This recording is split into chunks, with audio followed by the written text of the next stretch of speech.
Greetings, fellow slingers. Welcome back to Roll the Hard 20 podcast. It is I, your trusted GM, Brian, welcoming you to another After Action Report, Part 2 for episode 51. By the way, this is going to be a heavy spoiler episode, so if you haven't already listened to episode 51, why are you starting here? Get over there, listen to that. Anyways, I sit down with Ratke, and he and I go over Dempsey's backstory. We talk about where he came from, things that brought him to Belhaim, and most important, we talk about the adversarial rivalry between Dempsey and Drosk and everything that culminated with that. I want to give a big shout out to our newest YouTube subscriber, Jamie Wyman. Thank you for joining the show. You too can join us over on YouTube at Roll the Hard 20. Check us out there. Don't forget, give us that 5-star rating and review, and like us on whatever podcast app you listen to the show on. We're on all the big ones: Apple Podcasts, Google, Stitcher, Spotify, iHeart Radio, Amazon, Audible. Yeah, we're on Audible too. And by the way, you could download the episodes directly from our website at rollthehard20podcast.com. We got a lot of cool things there. If you feel like you want to write something into the show, rollthehard20podcast@gmail.com. Drop me a line. I would love to give you a shout out on the show and answer any questions you may have for us. So, without any further delay, let's warm up our dice and top off our glasses. Roll the Hard 20 podcast presents episode 51 After Action Report, Part 2. I think that's the title.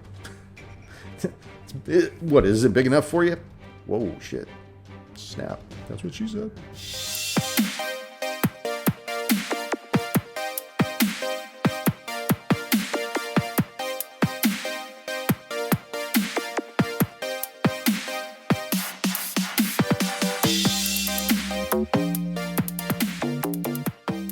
I was going to say the last day we were there, I took like a 2-hour walk just down like those country roads. There's this like winery, and out front, it's like this, like they had welded together all these machine pieces and made this sick eagle. I'll send you a picture of it, but I always drive by. It's on like a main road up there in Hayesville in North Carolina where I just was. And we've never gone to the place. So I always want to get a look. I was like, you know what? Last day here, I'm walking to the Eagle. And then I started walking. I'm like, this is a little bit farther than I thought it was. Isn't that funny how, like, when you look at something, it's like, it's not really that far. I can make it there. It's like, dude, that is like fucking 40 miles away. Yeah. You don't realize too, like those mountain roads, like you're on a two lane highway. People are doing 45 next to you, and there's no sidewalk. So if you're not watching and somebody comes, you're like off in the grass, just dipping and diving. Yeah, I've been watching a lot of those reel passages on Facebook. I don't know, like when I'm waiting for a car to do a diag or whatever, and it just all these auto crashes. And this dude, he must have been jamming on this motorcycle, like, oh man, probably like 100. And he was coming around a corner, and he got this thing like down. He was almost parallel to the floor, and obviously something went sideways because the bike went up in the air, and he just started like somersaulting like an Evel Knievel doll from the 70s. Did he walk away from it? I don't know. The video stopped and like when he was in mid-flight, and you knew he wasn't coming back from that. Yeah, so he just turned into Superman for half a second. Yeah, second too long. So how you doing, my brother? I'm good, man. I'm good. Should I have this as Dempsey, or am I just doing this as myself? No, it's you. I'm sure what the format we're doing. Yourself. I'll lead us in, and I'll feed you how you want to talk, little birdie. Yes. Give me the protein shake. Yeah, little birdie. Greetings, fellow slingers. Welcome back to Roll the Hard 20 podcast. It is I, your trusted GM, Brian, and with me, my fellow hard slinger. Yeah, and we got another after action report for episode 51, Battle on Three Fronts. I just finished talking with Chris just the other day about how we wrapped up Stubby's his backstory and everything that was going on, and I was as I was saying in the intro for that episode, that we had a lot of loose threads of people's backstories and everything else that they had done in Belhaim. So we were just kind of, I personally got to the point where I was ready to start putting things to rest and get on with the story, start moving it forward without being too railroady. And one of the things that I knew that was really important to us was taking care of Dempsey's backstory with Drosk. Yes. Let's hear it, Ratke. Tell me about how you took care of this guy. Oh, Can you see man. that? Yeah, I there. can't believe I ended it all with a punch in the balls. I have to say that was some Monster Squad stuff right there. Um, I don't know. I feel like I kind of cheated the system too, because if anybody's listened to the episode, I think Yeah, at I this point, it's spoilers all the way. If yeah, you haven't heard episode 51, get on it. yeah, you're about to hear some stuff, so get used to it from the Velvet Tongue himself. Oh God, I'm sure I'm going to hear about that later. Um, anyways, yeah, I think at one point I failed a reflex saving throw or something, and I went down on one knee. And while I was down, I had one more attack, and I was like, "All right, I'm going for the old man pouch."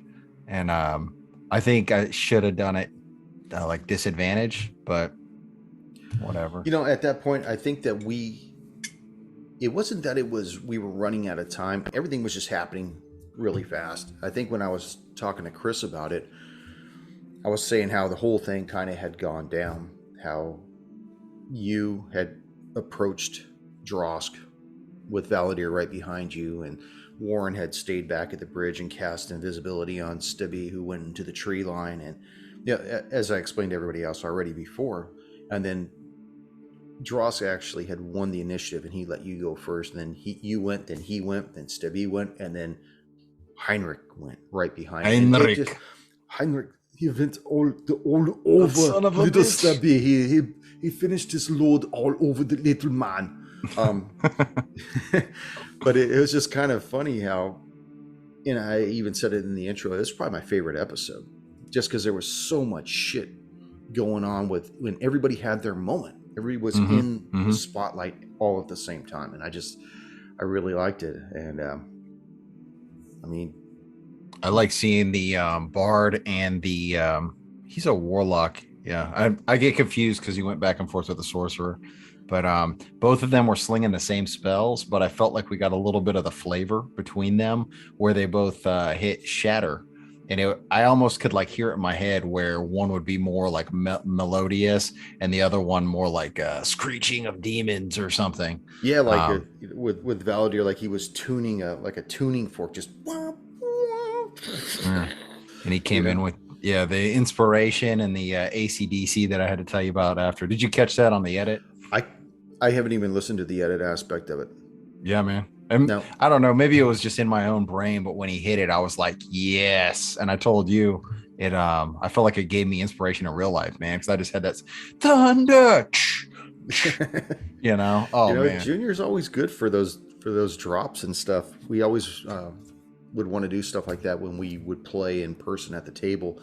He was just always really good about being on point and just playing full bore. He doesn't hold anything in reserve. He's very courteous to everybody else getting their moment and stuff, but he just brings it, man. I love that guy. And Ryan with his just his flavor he brings to his spells is interesting. I was actually texting Chris when the whole thing was going down. I was like, do this. He's a wizard. Fuck him up. And he didn't do what I said. And I'm just going to say he fucking died. Just going to say. Yeah, he knows. I mean, I showed him his clip of Doom, which is sad. Right there. Gonzo. But yeah, I mean, I think I'd even said at one point you even had an easy out. He told you to apologize, and he didn't want to do that. But he stayed true to his character. Yeah. But I want to talk about Dempsey. I want to talk about his story arc, because a lot of things had led up to meeting with Drosk finally, in that he was on the run from him for a while because of taking a sucker shot when he was still hungover, and he won the battle and everything. So and I mean, I've kind of hinted at it and tried to like role play it out a little bit, but yeah, Dempsey, he's lived his entire life in his brother's shadow, and not in a bad way. It's just his brother Jack was a fighter. They were involved in this gang in Almas, and I almost see it as like who's the really good looking boxer? What's his name? From like 10 years ago, Oscar De La Hoya. You know what I mean? Like he could kick ass, but he's also good looking.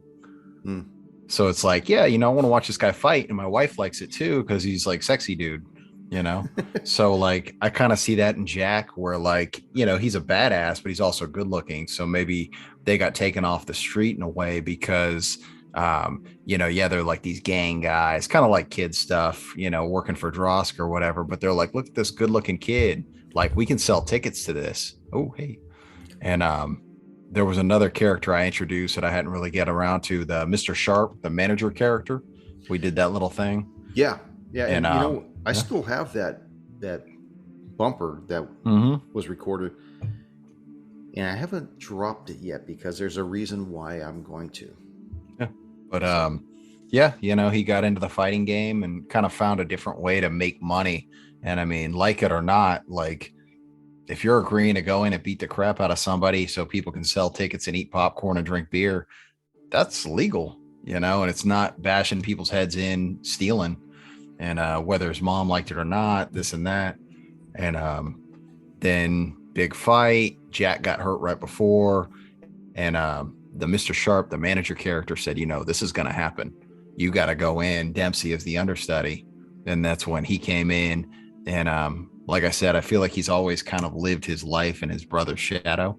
So at a moment, and we kind of hint at it in the bumper, it's like he's in there and he's doing his thing. And he really, they gave him the classic, like, just survive to the third and take a drop, like just get to the third drop. And he sees his father like, yeah, that's my son. And for the first time, he's like, I'm doing this. He sees his opportunity and he took Dross down. And like you said, Dross was like hungover. Dempsey was on a high, that kind of thing. Dross didn't think he was going to have to fight Jack because he got hurt. So just as like retribution, and because that's the kind of person, like you said, he's like a freight train, man. This guy, like, he took advantage of me. So he came to kill him. I think we may see some more, maybe not, from the Sharp. I kind of feel like he had like paid for Jack's training in a way, like put up money. So that's another thing that Dempsey's out here adventure. Because at this point, if it wasn't anything else, Dempsey could just pack up and go home. Hey, man, it's been nice. I'm safe. I'm going to go home and see how my family's doing. So I feel like we needed a little something extra, like that manager guy who's like lower level mob, middle manager mob stuff is still like, where's my money? and that's even something that we could feed into as we start getting back on track with what we've been doing Mm-hmm. with the story. But I mean, you got to remember, well, obviously you do because you run Dempsey, but at one point he found himself in this little shithole town, Belhaim, which was hidden somewhere deep in Taldor, and he was on the run. And then next thing you know, he got basically tied up with some other stuff going on. I think that when you'd first entered Belhaim, Heinrich had found you and said that the Baroness wanted to speak with you, and you were brought back to her manor, and she had offered you money to go into Hunclay's manor and make sure that these other adventurers didn't steal anything while they inventoried the house. And that was basically how you were brought into the fold, was to kind of keep an eye on these guys, and without bringing your head above the whack-a-mole line, you managed to stay in with them and check out what they were doing, and eventually realized that these weren't bad guys. These were people you could trust your life with and stuff. And I think that really played out really well. Sure. And I think just from being on the road like that, he was looking for somebody to kind of relate to, Yeah, I mean, they're all misfits. They're all lost in some manner, whether Warrant's running from a past several hundred years ago that he still hears the voice of in his mind, or Flint at the time, he never really explained why he was no longer with his order, but he still prayed to his deity. And then you got Stubby, who was once a slave at one point, who got freed. And then obviously your backstory with how Dempsey evolved. I got a cat crying. He wants out. Can you hear the cat? Mm-hmm. Yeah, she's probably gonna, next thing you know, I'll see the paws coming underneath the door. But anyways, yeah, I had a really good time with it. I think I did the math on it, like geography, from Almas, where I'm thinking, because I was like, what's a big city he could be from that's not freaking Absalom and close to Belhaim? And I think it would be the same as like Orlando, Florida to Savannah, Georgia. And like, that's far if you're thinking about on a wagon and like over mountains and stuff. So, you're traveling that weeks and weeks and weeks alone. Your family's gone. Dempsey has his older brother. He's got a twin sister, and he's got two twin, like, smaller sisters. And, like he's got this whole family and a mom and a dad that he just left because he knew, if they're coming for me, they could hurt my family. I got to get out of here. And I So, always thought of him as like Bruce Banner on the old Incredible Hulk show, yeah, where he was just wandering on the highway. He just had like a knapsack and that's sad. Song. that really sad theme going through, and wherever he found himself, he plied his wares to eat that night and find a place to sleep. And sometimes he probably had to sleep in a livery stable, or maybe somebody would be kind enough to give them their Farmer's shed out daughter, you just go in, shit, Dempsey, whatever right it is. on, rock that thing. But the whole time he didn't want to probably stay put anywhere long because somebody was following him. Mm-hmm. Somebody was clocking him, trying to catch up and settle this score. And eventually it got to the point where you didn't run anymore. No more running. I think that was episode 50. Where, I mean, I tried to even get out of that. And then the guys talked him back into it. I was like, let's just go to that cave. Let's just go. Let's keep moving. And they were like, let's do this. And honestly, I was ready to keep with like the Running Man stuff. I was good with that because I didn't feel like personally that the character was strong enough to beat Dross from what I had built up. And maybe Dempsey, like, again, you're running for weeks on end and you're scared. You're going to build this like massive maniacal half-orc beast in your mind where like maybe when he got face to face with him, he was like, I think I can handle you, motherfucker. I gotten stronger. Like, let's do this. Yeah, even Bacchus was like, go take care of him, boy. You can't keep running. You'll be running the rest of your life. And when you went out there, you saw that Drosk was just one-on-one with you. And he even said, is your boyfriend behind you going to step up and enter this fray? Because if it's just you and me, then it's just you and me. None of my boys will interfere. The ape's going to stay back. We're just going to do it, you and I. And he's an old guy. He's a hammer who sees everything as a nail. And he doesn't have the kind of skills like Dempsey does. Certainly didn't have the youth either. So, dude, I used every single trick in my bag, and I had some hit points left. But if you would have kept coming at me with that, with the axe, he only had so much heat. I used every single one of my rolls and stuff. I think the character's coming out really cool with the fighter and now the barbarian stuff, and all of that was just from role play. Like that, we did the thing, and he was like pimping himself up to get ready for the demon, and I was like, that's like some barbarian shit, Yeah. And again, being away from his family, he's always had his mom there. He's always had his brother. Like, calm down, Dempsey, stop. And now he's like off the chain, ready to, like a wild dog. Well, I enjoyed what you did with the character. I really did, and I'm curious to see. Well, more excited than curious to see where it's going to go as we're never going to play him again. So yeah, no, we're going thank to. God. we still got a couple episodes in the can right now, so we're still sitting pretty good, and we got a few things that we're looking at down the horizon. I don't want to give any of that away because schedules are so fluid. That's right. As he holds up this brand new book that he just got and posted on social media. What book you got there, Ratke? So we got the old 2nd edition Pathfinder core rulebook. That's what I'm holding up for those of you in audio land. And that looks beautiful. I can't. This thing is sick. Jason Bullman, you're a good man. Look at this thing. He is. Jason, send me some books. Roll the Hard 20 podcast. Send me $10,000. I'll give you a shout out. Yeah, I'll send you a hard 20. That's right. I'll send you a gold doubloon and a sticker. Oh. But no, I've read a lot of his books that, from his first edition and stuff. And I got to tell you, they do a remarkable job. I obviously we're digressing at this point, but they do a remarkable job with all their information as far as building Galarian. Mm-hmm. And their original core rulebook for 1E is still an amazing game. But I can't help but get enough when I look at some of the campaign settings and reading about like the Mwangi Expanse and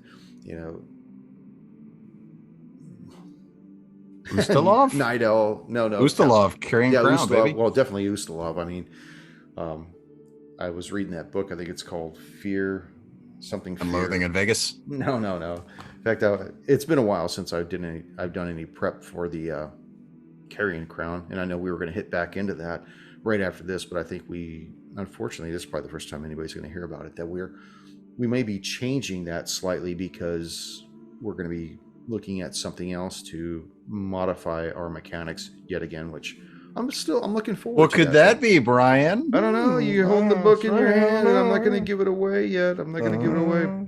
Ruled by Fear is what it was called. Sounds like a story of my life, man. Ruled by Fear? Yeah, man. Oh. No, I think this is really going to play well for us. And of course, we still have some Delta Green coming down the pike also.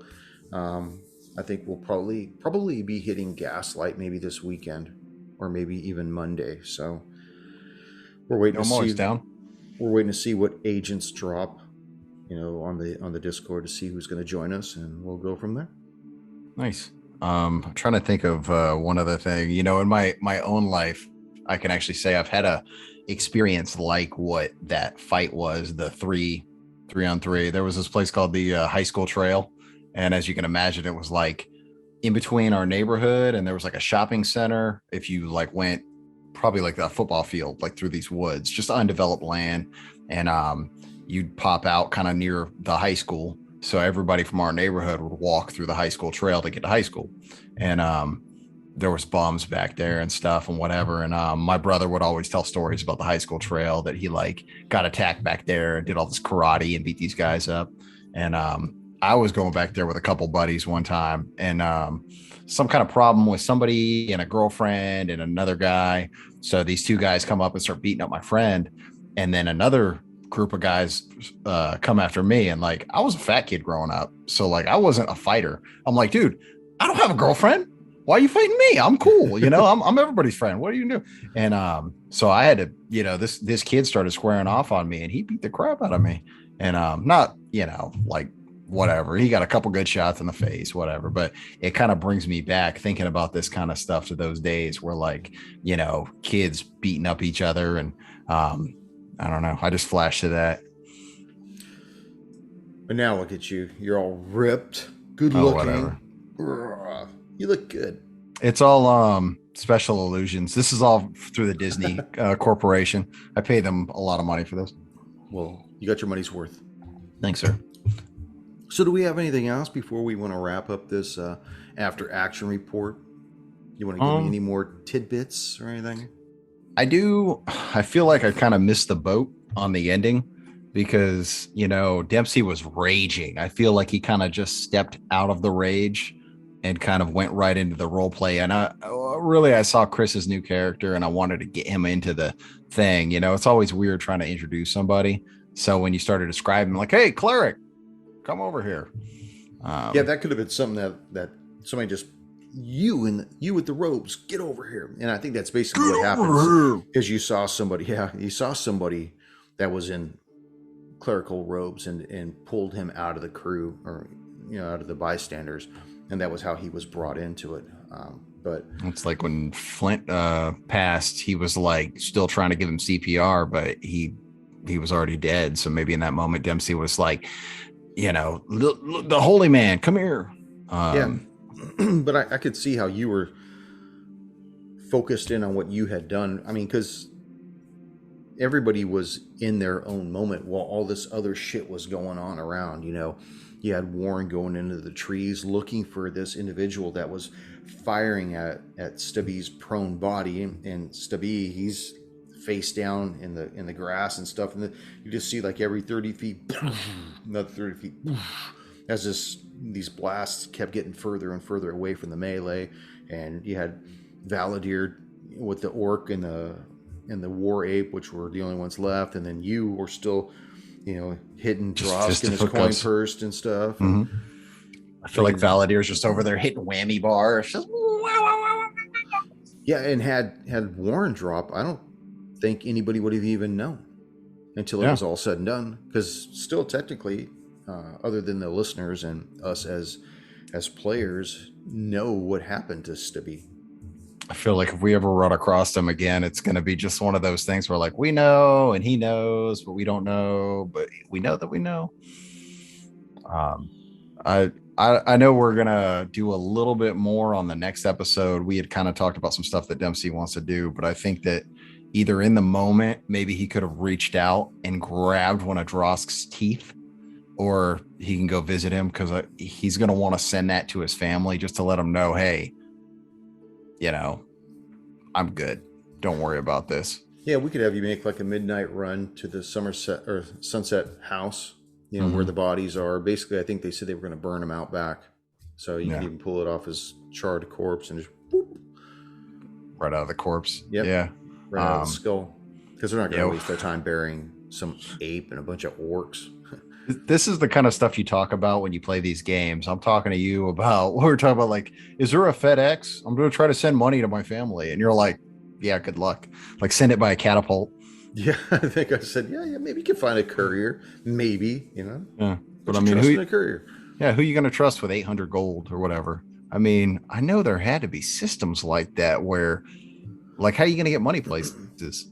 Well, like I said, your best bet, and this is obviously we're metagaming at this point, was Grellin and Sons, which was the money exchanger that is, well, he was holding money for Stubby, and Stubby had the chit, that and the guy Yeah, the money, explicitly 'cause they put said it you in. had to present this chit to get your money back. I don't give a shit about your shit. Yeah, don't give no shit. Have you read the book, The Name of the Wind? I have not. Famous like fantasy. That book gave me an entirely different just like concept of money in fantasy, because the kid, it's kind of like Harry Potter for adults. And I know if somebody listens to this, they're gonna just tear that apart. But the kid is like at a magic school sort of thing.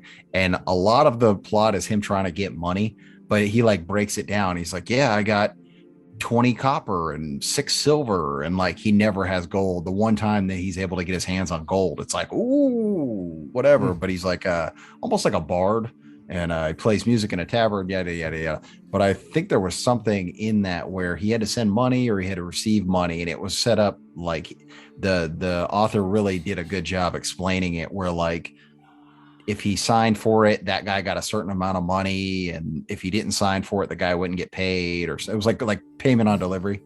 Yeah, and I think what we'll do is we'll have something set up like that where they could either take the chance of having it basically like FedExed out there through a courier that would take weeks, if not longer, to get there, or he could run the chance of whether or not they want somebody to magically teleport it there with a certain percentage of success or failure. Just lines up on the Egan dinner table right next to the turkey.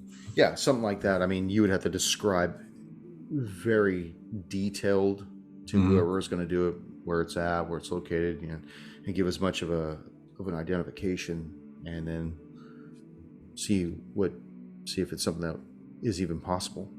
Yeah. Without losing anything. I mean, obviously they can't send anything back and say, yeah, we got it. It doesn't work that way, but. Well, Dempsey's like afraid of magic anyways, so I don't know if he would want that. Damn, I had a thought, but I completely lost it. Oh, you'll pick it up again, I'm sure. But yeah, I'd like to see us do stuff like that too. Get more involved with the townspeople once you guys, I think you guys said you were going to go look at the cave, right? Going to go deal with Hunclay's remainders, because the next day is the auction. So I think you really don't have a lot of time to get the shit done that you want to get. So you have to pick and choose. I think the other thing is watching two people die in front of him. He's probably good. We kind of joked around when Flint passed it, like, oh, he's got a DNR. He'll probably write like a little thing like, if I die, send whatever you can to Thomas Egan with like his Dempsey's address and Almas, so like send it to my father.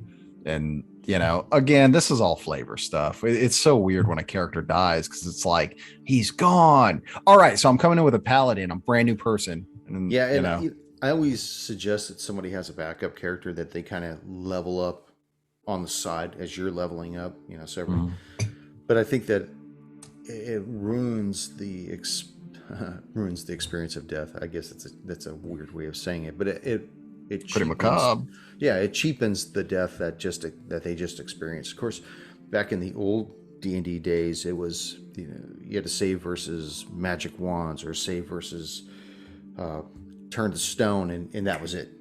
So you really didn't get a lot of love for somebody because it was a lot more roll for initiative, and people still role played considerably and everything. But I think that maybe it was because I was much younger when we played it back then.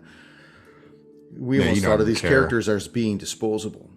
Sure. If They're you like could, paper heroes. yeah, if you couldn't find your character from last time, you roll another one up pretty quick and get back in the, It's more back in like, the mix of what it. weapon do you have? It's not even about the character. It's like, I got a big sword. Okay, well, my guy's got this. I'm Yeah, you're the looking archer at guy. armor class and what kind of armor is he wearing? What kind of weapon does he have? Exactly, what's his strength at, and all this stuff. But I think as we've gotten older and we started running, whether they're published APs or whether they're homebrewed, you start feeling more for the characters.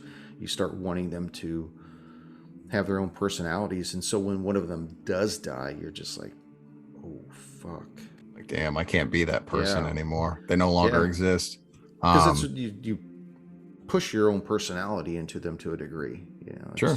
Everybody's got some. So Well, that's why I like the Delta Green, because it's less about shoot 'em up, cops and robbers, like who's the strongest guy. oh yeah. I play in a game with my 10-year-olds and their buddies. And the first question the kids always ask is, who's the strongest character? And you have to explain they're all the strongest character. It's just how you play it. Yeah. But yeah, with the Delta Green, it's like my character is a complete like wimp the way I think of him, but he's smart and he's creative in a He's system very like resourceful. Yeah. that. Yeah. I think that what you obviously this is segueing into our deep waters Yes. episodes.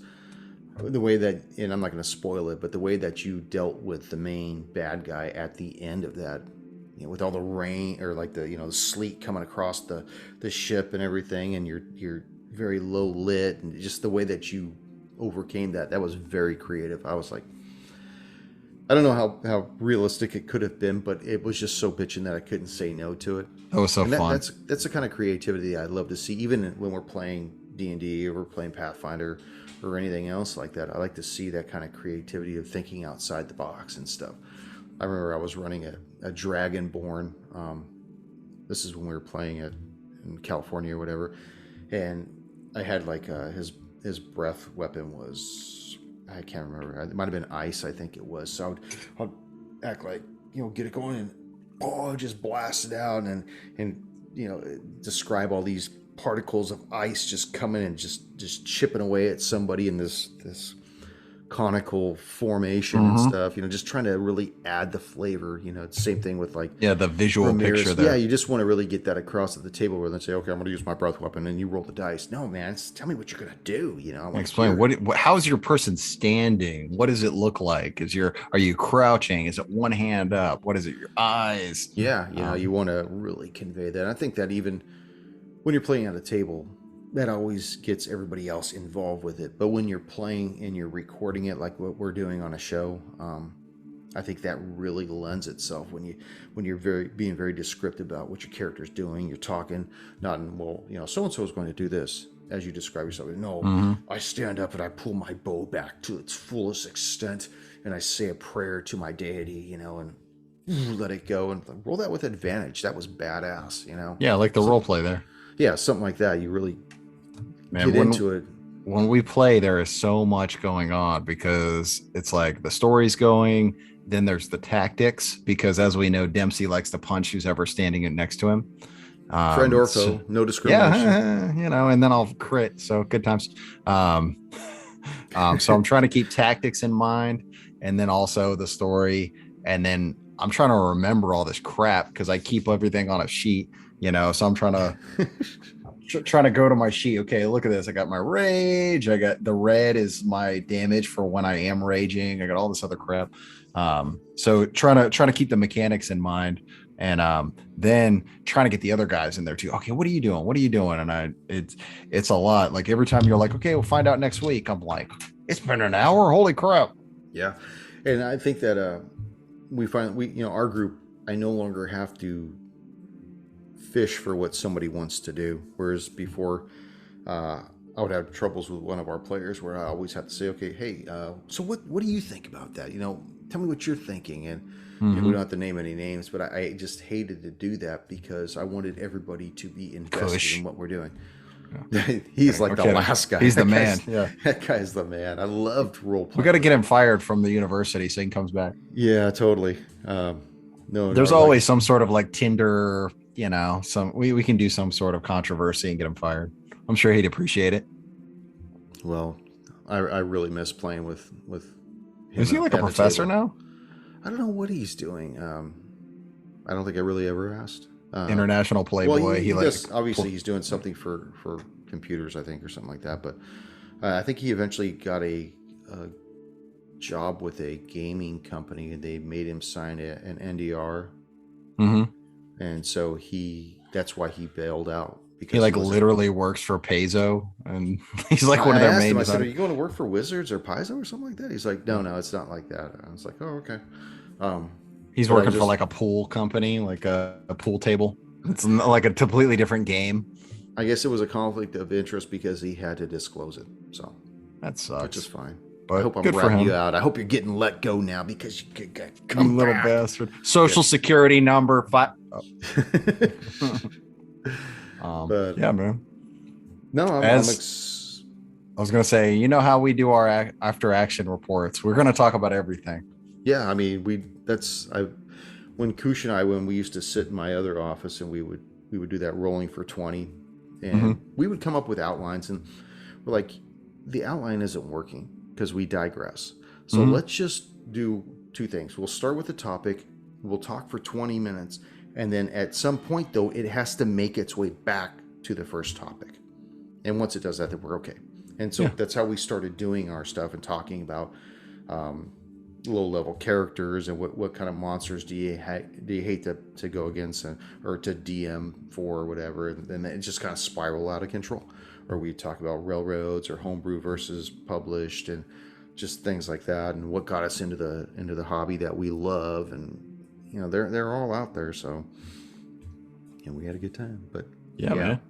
As long as what we're doing brings it back around. But we always end up digressing, even with these after action reports all the time. So my neighbor was giving us some love yesterday at our HOA meeting. He's like, "Hey man, I saw what you posted. That's awesome. I'll listen to some of that." I'm like, "Thanks." Yeah. Tell them where to start off on, though. Tell them to start off on the one that you're in, obviously. So yeah, man. Cool. Yeah, I can't wait to play more. I want to see what else happens at Dempsey. This is just a random concept I came up with and ran with it. I asked you, well, what's the party like? How can I add to this party? Because I always want to play something that mechanically is going to add to this. And I had this, and just it's coming out pretty cool. I think as long as you put together a character that is interesting for you to play and makes you excited to roll the stats or roll him while you're playing him, that's the character you should make. I don't think you should look at, well, we don't really have a healer that matter. Sure. I mean, well, we don't really have a magic user. Doesn't matter. You just modify your tactics, and if we start losing somebody and then we need to modify the party at some point, we'll know that because somebody will eventually die. And then let's retry it. Obviously we're missing something. Let's shake up the ingredients and see what else comes out of it. So I typically have about 7 different characters just rolling through my head at any time. So I started thinking about a paladin the other day for whatever reason. So now that's there. So we'll see what happens. I hear that rogues got such a bad rap in both 5e and Pathfinder that I wanted to play a rogue because I wanted to see just how bad it is, or see if I can make it better by whatever it is I did. So I think I played a rogue a couple of times, and I was pleased with it. I didn't have a problem. I think they even said that the ranger in 5e was kind of weak, and I played the ranger, and he lasted all the way up until the last episode. I think it just comes down to tactics, Yeah, basically. Actually, I failed a saving throw. Kush ran us through the Sinister Secret of Salt Marsh. And on the last episode, like at the back end of it, I failed my saving throw, and then it made me rigid or something, and I had to do it one more Yeah, time, and I fucking failed it, and I died, and the other guys got the money and the glory and everything, and I if you have an erection for more than 4 hours, call a cleric. well, what's he gonna do? Yeah, he'll bring in, As long some as help. he's not a Catholic cleric, I'll be okay. Enough Jack Daniels, you never know. I think I'm outside that age bracket, but okay. Yeah, you're still pretty. That's okay. Thanks, man. Yeah. What was I gonna say? Yeah, I just got done reading The Lies of Locke Lamora, which is all about these fantasy thieves, and I see each one, because that's what I do. I see each one as a different type of rogue.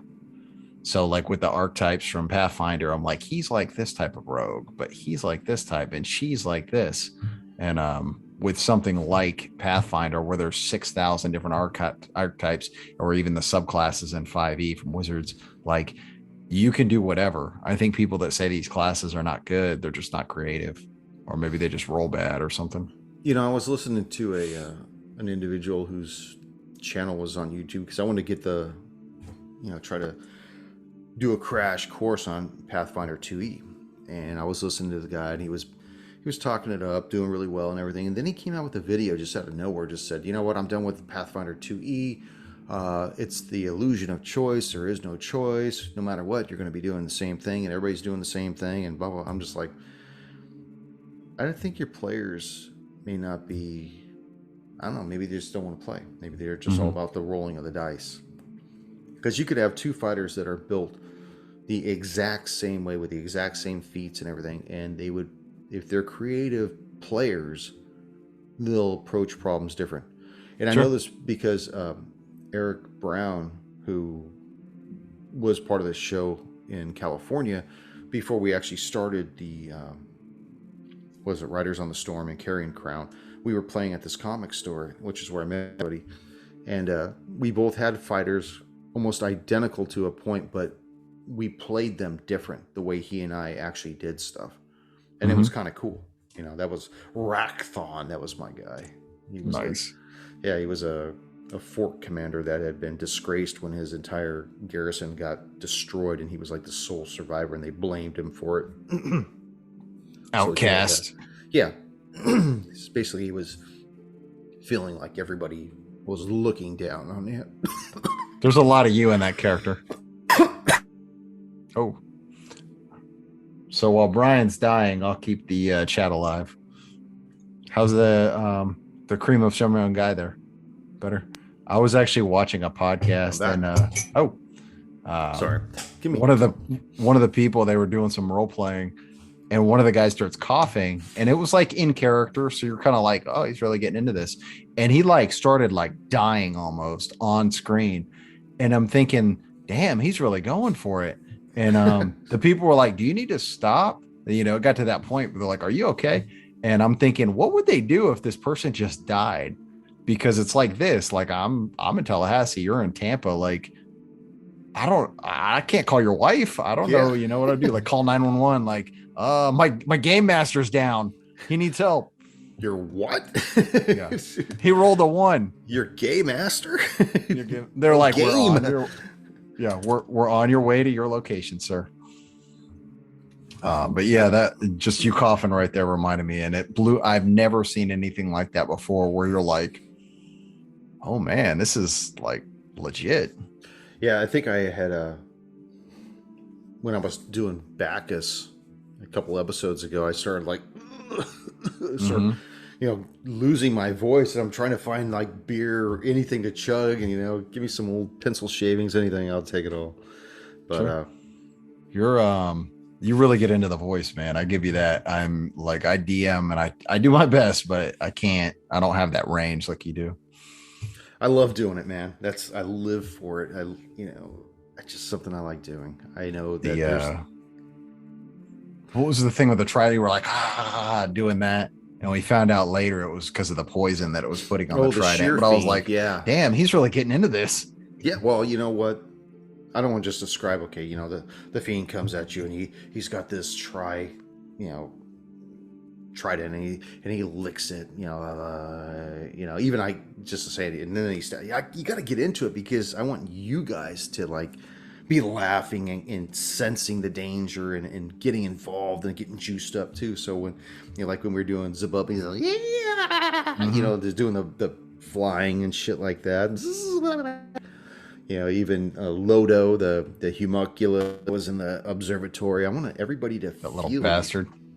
Yeah, I want you guys to get involved with these guys. Be invested when you kill them, that you actually decimated the personality, not just the page with stats. So that's what I like doing with voices. Kudos to you. Give yourself a gold doubloon. No, I'll do that. Where's it? I don't even up there.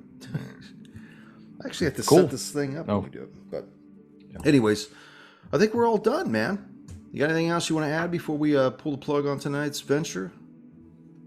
Keep listening. If we roll a hard 20, right in. rollthehard20@gmail.com. I always want to say it when it happens. Podcast@gmail.com. Podcast@gmail.com. Yeah, give me but I don't want to step on you, so I'm like, I want to say it, but I don't want to, Yeah, you know what?